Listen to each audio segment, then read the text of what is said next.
Bonsoir chers auditeurs et chères auditrices de notre web radio R212, Aziz Bousseta, en sa qualité de chroniqueur invité, partage son avis et sa réflexion avec vous dans cet article intitulé Bachir HD Party, la corruption peut respirer.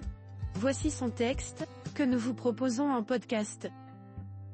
Aziz Bousseta entame son article en posant un constat marquant de la manière suivante.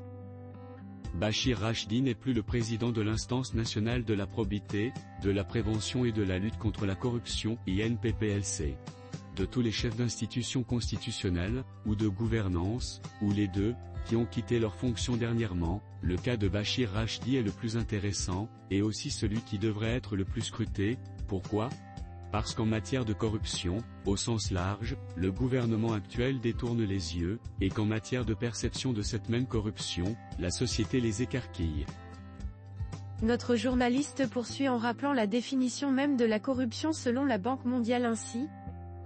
La corruption, selon la Banque mondiale, consiste en le fait d'utiliser sa position de responsable d'un service public à son bénéfice personnel. Cela inclut la corruption au sens classique, voire vulgaire, mais aussi l'enrichissement illicite, qui prend plusieurs formes, le conflit d'intérêts, qui déjoue toutes les normes etc.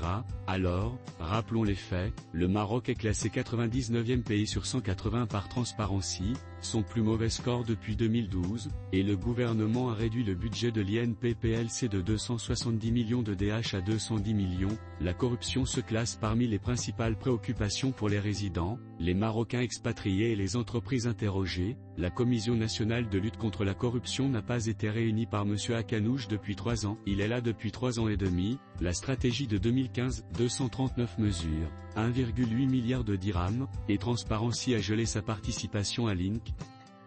Aziz Bousseta met ensuite en lumière la figure de Bachir Rachdi, en insistant sur son parcours irréprochable et son engagement indéfectible contre la corruption en ces mots. Bachir Rachdi est un homme unanimement respecté pour son éthique et la grosse intégrité qu'il a toujours promené avec lui tout au long de sa carrière. Ce n'est donc pas un hasard qu'il fut secrétaire général de Transparency Maroc, pas plus qu'il n'est fortuit qu'il présida la commission d'éthique et de bonne gouvernance à la Confédération générale des entreprises au Maroc. Et cet homme a également été désigné par 2 fois par le roi Mohamed VI, d'abord en qualité de membre du Conseil économique, social et environnemental, ensuite à la présidence de l'INPPLC. C'est au terme de ce parcours très riche en moralité et engagement, que l'homme a été placé à la tête de l'instance. Et que pensez-vous qu'il fit, une fois à cette fonction ? Eh bien, il fit tout simplement son travail, ou du moins essaya de le faire, en l'occurrence prévenir et lutter contre la corruption, un phénomène de plus en plus irrésistiblement puissant au Maroc. Un phénomène qui nuit à l'image du pays, qui lui coûte beaucoup, qui fait fuir ses enfants désireux de travailler dans un milieu normal. En face de l'INPPLC, nous avons l'organe exécutif communément appelé gouvernement. Composé du RNI, du PAM et de l'Istiklal, ce gouvernement est, entre ses prédécesseurs, celui qui prête le plus le flanc aux soupçons de corruption, dans son sens large, c'est-à-dire englobant le versement de sommes pour obtenir une chose indue, le conflit d'intérêts, l'enrichissement illicite, le népotisme, le clientélisme, le délit d'initié, spéculation. Ils sont 18 pour les denrées alimentaires, le gouvernement les connaît, et il court toujours. Il faut remonter loin, très loin, très loin dans l'histoire récente du royaume pour espérer trouver un pareil gouvernement, dégageant autant de soufre et de soupçons de prédation. Et c'est pourtant un istiklalien, Abbas El-Fassi, qui avait conféré en sa qualité de Premier ministre la qualité d'utilité publique à Transparency Maroc. L'auteur illustre ensuite son propos par un épisode révélateur du mépris affiché à l'égard de la lutte contre la corruption ainsi.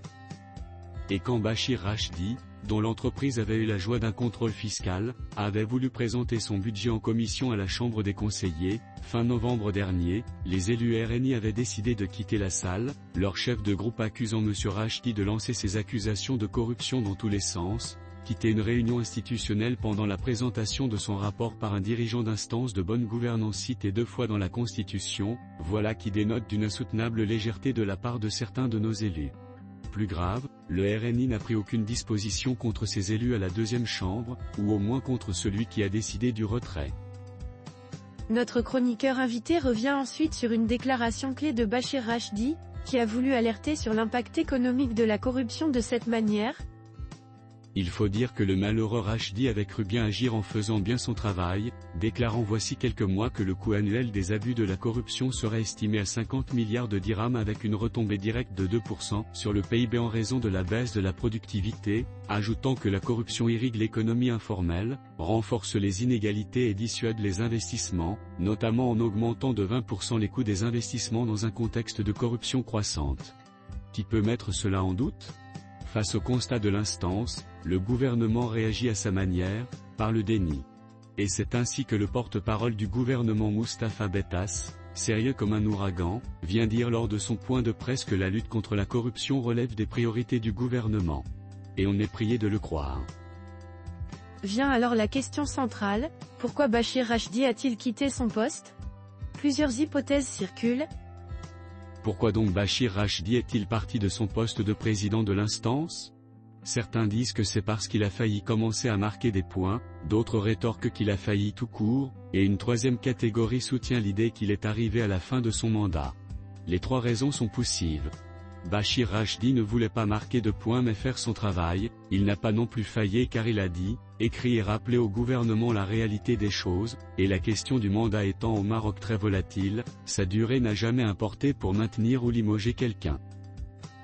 L'auteur enchaîne alors avec une série de faits accablants en disant « Mais bon, quand les élus du parti conduisant la majorité se retirent d'une séance parlementaire pour signifier leur ire, quand Transparency, dont M. Rachdi, rappelons-le, fut secrétaire général, gèle sa participation à l'INPC en expliquant que l'association a décidé de ne pas participer à un organe, dont l'action demeure suspendue en raison de l'absence de volonté réelle de sa mise en œuvre, quand le Maroc s'enfonce dans les classements internationaux, quand les ministres défendent l'indéfendable, comme M. Wabi, ou se taisent, comme tous les autres, et quand le vent souffle fort en faveur de la façon de gérer de M. Hakanouch, de ses politiques, de ses amis, alors oui, on peut comprendre que la personne chargée de la lutte contre la corruption s'en aille. » Enfin, Aziz Boussetta conclut son article sur une note amère mais lucide en ces termes.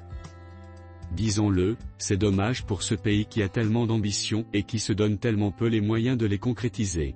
Il serait temps de se réveiller et de regarder la réalité actuelle pour ce qu'elle est, une réalité gangrénée par la corruption, et une corruption protégée, pour ne pas dire encouragée, par le gouvernement.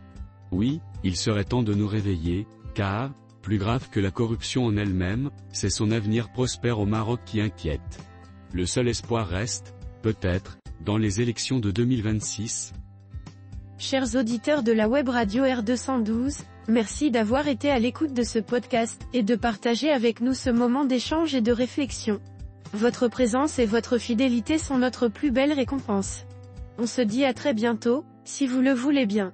Avec toute notre gratitude, l'équipe de R212.